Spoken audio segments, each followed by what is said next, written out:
Viewers, welcome again. I am Omar Wali, and with me is Mr. Madi Jobate. Well, I will not spend much time on an introduction, but as you all know, on Kodi today, the president made a statement saying that Madi is trying to destabilize this country, as you all know. So he's with me here. We'll just have a quick discussion on that. Madi, thank you so much for your time. Thank you. Good. Happy to be here. So you tell me, what do you make of this? Some said it's an accusation, some said it's a threat from the president. How do you categorize this thing? Because you wrote a lengthy Facebook post saying that your safety lies in the hands of the president. Yeah. So maybe I consider it both. Okay. An accusation, a baseless false accusation, but also a threat. Which is even more serious. Certainly, I have no intentions to burn down even, a tissue paper. Much more a whole country, my own country for that matter. I don't know for what purpose would I do that. But the fundamental question really is the fact that I stand for accountability. And because I know the value, the meaning, the importance of accountability. Accountability is what tells us whether we are making progress or we are making failure, even at an individual level. If you don't hold yourself accountable, you would not learn from your mistakes, and certainly you will not progress. And as it is for the individual, it is for a society, an institution, particularly for public institutions. So accountability is what is at the heart of our governance and development. And really, the difference between say Gambia and Sweden, or any African country and Norway or France or those advanced societies, is not that one group are in Europe and others are in Africa, or one group are blacks or others are whites. Fundamentally, it's about accountability. They make sure that there is accountability. If you go and check now, you'll be surprised to see the number of European leaders that have been put in jail or fined or reprimanded in some way for abusing their office in various ways. Boris Johnson of UK, we saw what happened in terms of the parties he was holding during this COVID lockdown in UK. The examples are many. So I am standing up for accountability, because that is what secures my life, that is what secures your life, that is what secures Adama Barrow's own life, and that is what makes Adama Barrow's government progress and Gambia progress. And unfortunately, the president doesn't want to be held accountable. His ministers and government officials, they don't want to be held accountable, and which is really scandalous, because they did not put themselves in that office. We the people put them there. So we have to hold them to account, because we are entrusting our lives, our resources in their hands, and for only one purpose: to protect our human rights and fulfill our human needs. So for that matter, there is no other way a citizen should do other than to hold them accountable.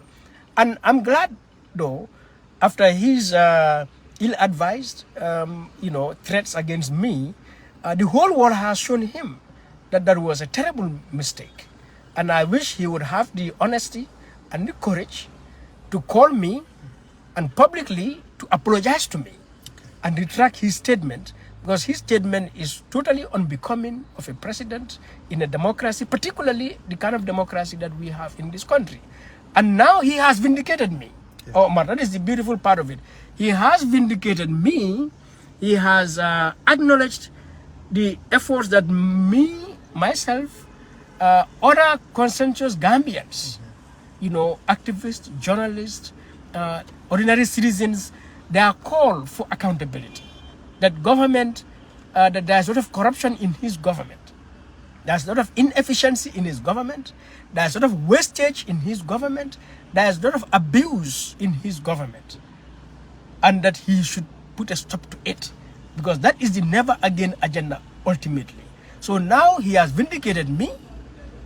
On the day he inaugurated his new cabinet, his speech and the speech of his vice president is absolutely clear that they themselves have shown their frustration, their discomfort, their disappointment of their own government because of lack of accountability. He said it, because of corruption. And he said now that a new leaf would be turned. And I hope that he will be a man of integrity, that his words will match actions. So this is what is my response to what the president said. It's very unfortunate. You spoke about other world leaders who were arrested and put in jail. I saw you made a post. Park Geun-hye of South Korea, Silvio Berlusconi, and Francois Fillon and Nicolas Sarkozy, and many others. But why do you think the president is kind of not comfortable with constructive criticism, or even when you want to put him on track? Why does he consider those kind of people as enemies of the state?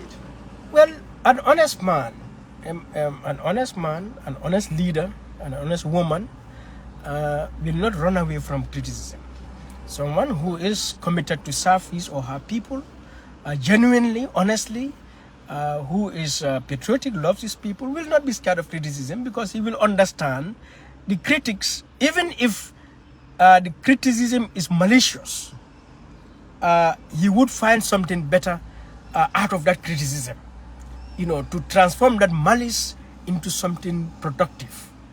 So a criticism is good. I hear people say constructive criticism no, I don't think criticism should be classified as constructive or destructive. Any criticism, rightly or wrongly, if you are a leader committed, dedicated to service to your people, every criticism would bring a benefit. You will get a benefit out of it. So I think why they are not amenable to criticism is because they are not doing the right thing. They are not doing the right thing. They are not committed, interested to do the right thing, and they don't want anyone to talk about it, and which is really very annoying, very sad, scandalous. So for me, really, at the end of the day, that is the conclusion I make, that they are definitely not doing the right thing, which is not my opinion, is the opinion of Mr. Adama Barrow himself, is the opinion of the Vice President Alieu Badara Diouf, because they said it. Yeah. In the inauguration of their new cabinet. So they have recognized that. So what they need to do is to be bold enough, to be courageous enough, to be patriotic enough, to be honest enough, and accept criticisms. I don't criticize. I mean, I'm not a foolish man. I'm not some small boy over there. I am a senior citizen in this country. I understand. My lineage, my present, and my future is in this country. So the success of the Gambia, the safety of the Gambia, is a personal agenda, objective. So, and I'm not gonna sit here, all right, for you, Omar, or for Mr. Adama Barrow, or for anyone to plunder the Gambia. To the best of my ability, I will stand up to oppose that to the best of my ability.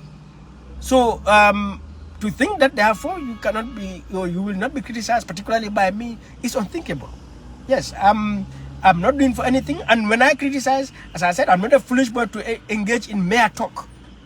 I do my research of the law, of policy, of development, of history, all right, of facts, and I stand on them. And I challenge Mr. Adama Barrow or Mr. Alieu Badara Diouf, or you, or any citizen, to engage me in any platform, online, in any space, as on a debate, for anything that I've written, to prove to me that what I said are lies.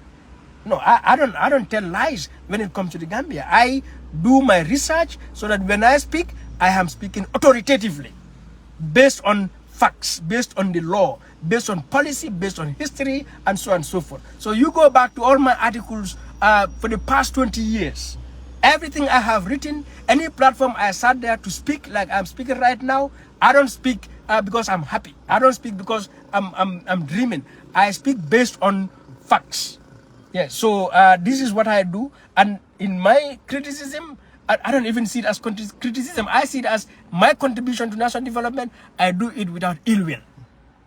Yes, I have no grudge whatsoever against Yahya Jammeh, even Yahya Jammeh, or Adama Barrow, or you, or anyone. I raise my point for the good of the country and for the good of the individual. Because if you are not doing something right, Omar, I will tell you are not doing something right. And that is not because I hate you or I have any ill will against you. I'm telling you so you stop it for your own good.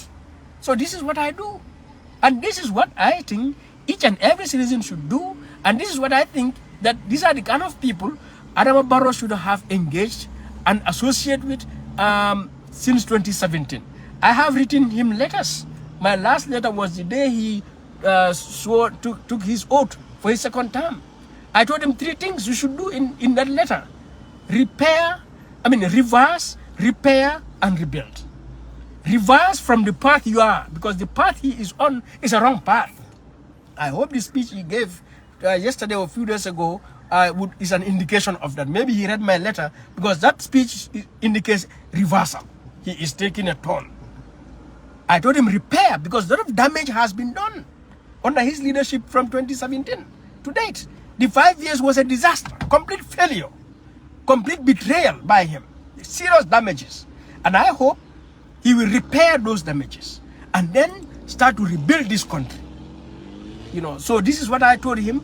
But Adama Barrow, he needs to be careful of these stooges and these sycophants that surround him in his cabinet, in his political circle, so-called advisors, and in his political party, and across society. There are a bunch of sycophants and stooges, dishonest folks. Gambia is notorious for that. That even if a decent man, a decent woman with good intentions for the country comes to take a position, you will have these kinds of people circulate around you and, misguiding you and so on. And I'm saying this not to say he is not going to take responsibility. Ultimately, Mr. Barrow got to realize that the buck stops with him, that he is the elected president of the Gambia. He has sworn to uphold and defend the Constitution. And so ultimately, whatever happens, he takes responsibility primarily. Today, why are we pointing the actions of the junglers to Yahya Jammeh?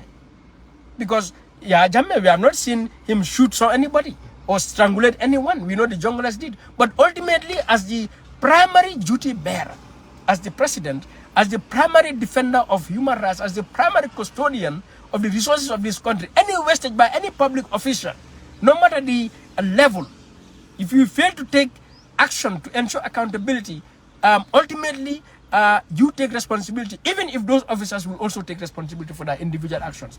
But for command responsibility, for strategic responsibility, for policy responsibility, Mr. Barrow got to realize that he will take responsibility. And if anyone is to advise him in his own good, is to realize the best honor, the greatest honor, which I always say for a citizen, is to hold public office. So to be elected president is an honor citizens have vested on you. It's trust citizens have vested on you. But if you plunder public office, what history has shown, that is not just Adama Barrow here or Yahya Jammeh. You go back history to ancient times. Look at all leaders who plunder, abuse, misuse, waste public resources, people's lives. They don't end well.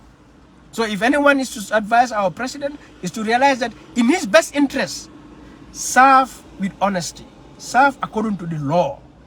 All right? We don't even need a so-called honest president. You see, when you follow the law, you will be honest. Follow the rule of law and serve to the best of your ability. You end your term. You cannot be in this president forever. You have a lifespan. You retire, you get out of that office, and you enjoy your dignity outside. The reason Yahya Jammeh is in Equatorial Guinea today, there's a reason for it. It's not for free. The reason Blaise Compaoré is sitting in Ivory Coast today and being tried in court in Burkina Faso, there's a reason for it. And the examples are many and many and many.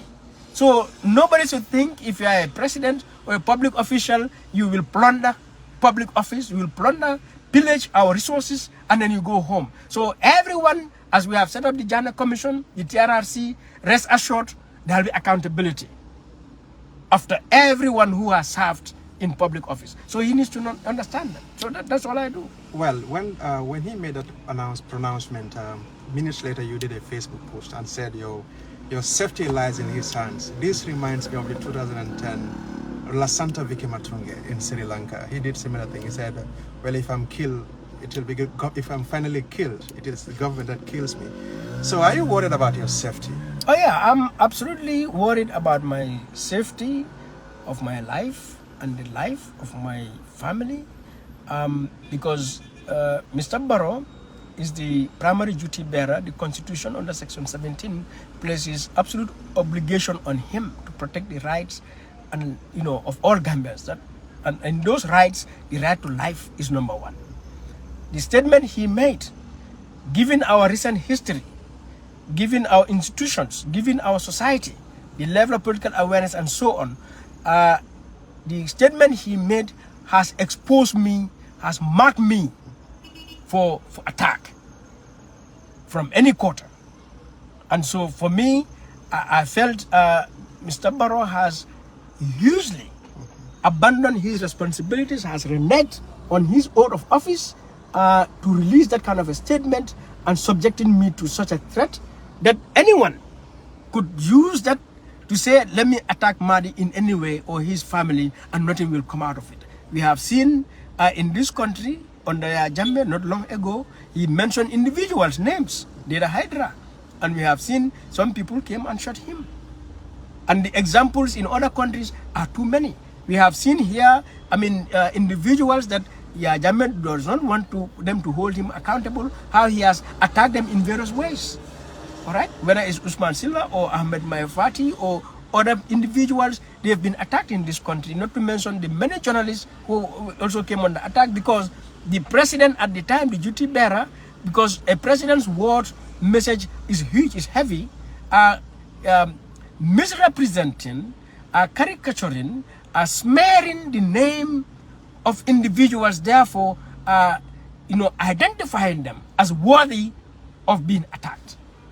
So this is what Mr. Barrow did. So for me, henceforth, I take that he is responsible for anyone who attacks me, even if it is over a mango.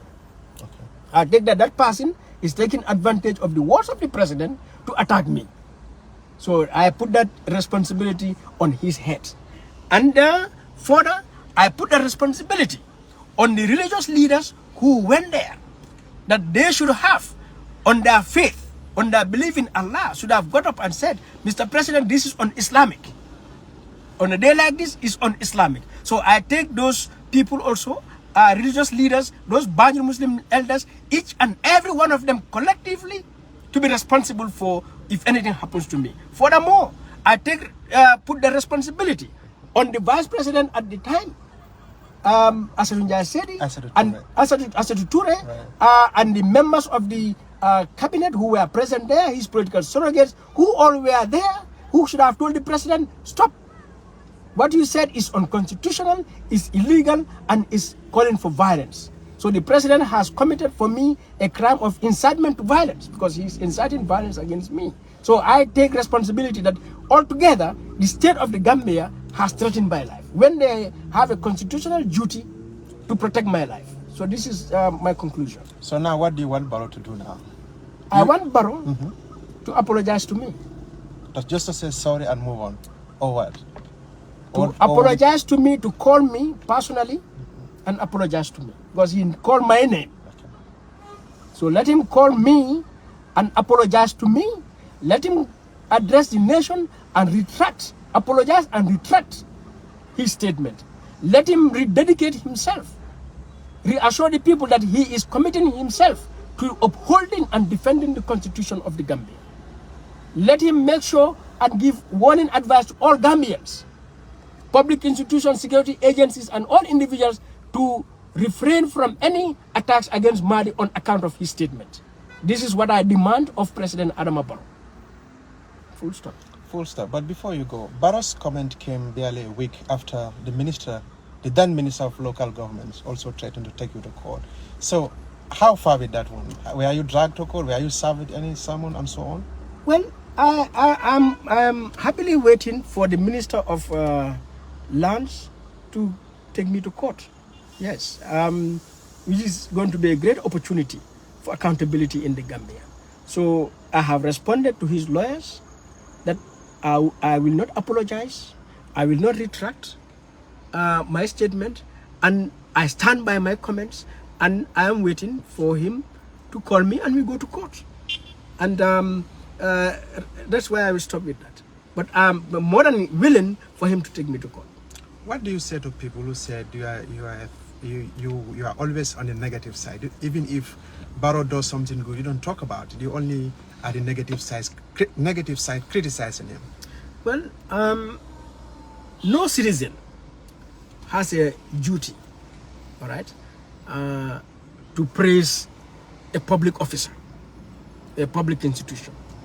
I'm not saying you cannot do it, but that is not a duty for any public officer, citizen to do that, because public officials, we pay them. They are our mbindan. I'm sure we all know what is mbindan. It is not, you are not required to say thank you to mbindan at home, but if you do, it's fine. But this is more than mbindan. All right, we are paying them. We are providing them all the powers, all the tools to serve us. So I have no reason, all right, I have no need to thank, to commend, to praise any president or government or minister. And nobody, in my opinion, citizen has. All right, what my duty is as a citizen, and for me, every other citizen, is to check elected and appointed public officials to make sure that they are abiding by the rule of law, to make sure that they are performing their duties and delivering the goods and services that will go to protect our rights and fulfill our needs. This is what is required of me by my constitution as a citizen, as a sovereign citizen of this country to do. And so this is what I'm doing. So those who say this is negative, you know, I would encourage them to increase their level of political awareness so they know the role, the rights and duties of a citizen in a republic like the Gambia. So I don't have any reason to do that. But of course, I have commended, you know, a lot of good things that they have done. All right. Yeah, but my job is really to check them. If they are going off track, I said, look, you are going off track. If they committed a crime, I said, look, you have committed a crime. You have committed an illegality. That is my duty, and I don't think I will be found wanting in that area. Yeah. Finally. Well, finally, is to talk to all Gambians. We all belong to different, you know, things, all right? From family to religion to region to ethnic group to political party and so on. What we share in common is the republic. Gambians need to know our constitution, section 1, subsection 2, says the sovereignty of the Gambia resides in the people of the Gambia. That all organs and of the state derive their legitimacy and authority from the people of the Gambia and perform their functions on behalf of and for the welfare of the people of the Gambia. So if one understands that, you realize that we the people are the custodians of power. We the people are the sovereign only power in this country. Now this country is not 1 day old, it's not 2 days old. This country is over 50 years old. Let us look at our lives. And this country is not a poor country. The audit report, the millions and billions that have been squandered, tells you if that was put in the lives of the people, we would have had every street from Banjul to Koina, all paved, every street with lighting, every school with air conditioning, every hospital with the highest form of medical equipment. You look at the Janet Commission, you look at the millions in dollars, in Dallas, that were produced from public enterprises and plundered. Yajame bought 1/10 Eastern State House for $88 million. And we sit here, our women are dying at Edward Francis Moore Teaching Hospital, Serakunda Hospital, Basse Hospital for lack of basic equipment, basic drugs. Our young people, for lack of hope and opportunity in this country, dare to go across the Sahara Desert, across this Mediterranean, the Atlantic Ocean, only to perish there. I mean, you walk down from Serakunda, is, you know, everywhere dusty. When the rains come, I mean, we cannot get out of our homes, not only to plunge in lakes on our streets. Now, why? Yet you have, look at the convoy of the president, look at ministers, kind of vehicles they drive. How can few people be enjoying that kind of wealth and opulence and, you know, comfort, and the masses of our people are here suffering? So if I, Gambian with conscience, If you are a Gambian, you claim yourself you are a patriotic citizen, you are a full-fledged human being. Think about that. That in this country, even in Banjul itself, people live the whole day without electricity, without water in their homes. It's totally unacceptable. And it is not because this is Gambia, we are in Africa, God did not help us or God has forgotten us, anything like that. No, it is simply because the people we elect and we appoint in our public institutions are failing, are plundering, pillaging our lives, our present and our future. So my message to all Gambians is, ask yourself, what is your value? What is your worth as a human being, as a citizen? Are you a donkey or are you a full-fledged human being? If we say you are a human being, what is the value of a human being? Do you live like a human being on this country, in this country? So this is my message. And for me, I will do what I can to the best of my ability to make sure I live in freedom, in peace, in comfort, in happiness, in dignity, in prosperity in this country. And I think each and everyone should be dedicated, should be committed to that, that is non-compromising. That we should never allow again another elected and appointed public official to come here and plunder our lives. And that is what is still going on. So this is my message to Gambians, I would say. Thank you so much. Thank you. Viewers, that's 𝐷𝐿 𝐷𝐿𝐻, the country's leading human rights defender. Thank you so much.